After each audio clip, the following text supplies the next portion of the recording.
Once the family had sold the original property, as a family we moved to Adelaide, so we did most of our schooling up in Adelaide.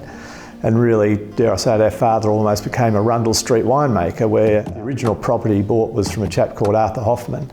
And Arthur Hoffman stayed on to manage the vineyards, and also back in the 70s, or 60s, 70s, cellar door tastings and sales were almost minimalistic as such, because there was just no demand for wines. The winery was here, the vineyard was here, so Arthur Hoffman looked after and managed the vineyard for a long time.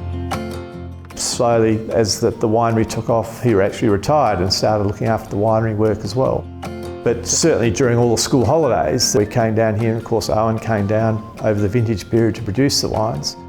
But growing up and spending a lot of time down here in school holidays, I don't know whether as a youngster the idea of winemaking was really predominant in my mind. It was more a case of playing hide and seek with my brothers, and a great opportunity to hide in barrels or in tanks, and very rarely got found. But certainly, yes, the smells of the wines, being asked to work over vintage and getting paid about 20 cents an hour to drag hoses around and turn pumps on and off and watch barrels being filled or tanks being filled. It was, I guess, the formulation of where we are today. So that, I guess, it's been to a degree inbred into us. But one of the great things our father said to us, that if we did come and work in the winery after we finished our schooling, was to go and get work experience elsewhere. And in that, when I left school, I actually went and worked for the Hardy's winery up in Adelaide.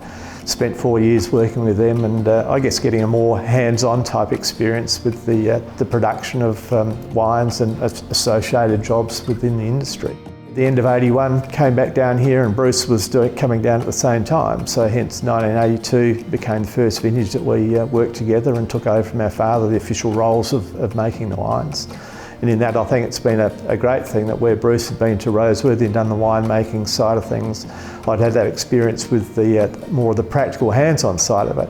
That's enabled us to work together, of course, for 40 odd years and not be necessarily treading on each other's toes, but still having that great ability to work together and maintain the integrity of the winemaking and the consistency of the winemaking over the years. We know that when there's work to be done, especially over that vintage period, we just get in, knuckle down, and when there's work to be done, you get in and do it. So it's a great experience of a hands-on operation to be able to do that.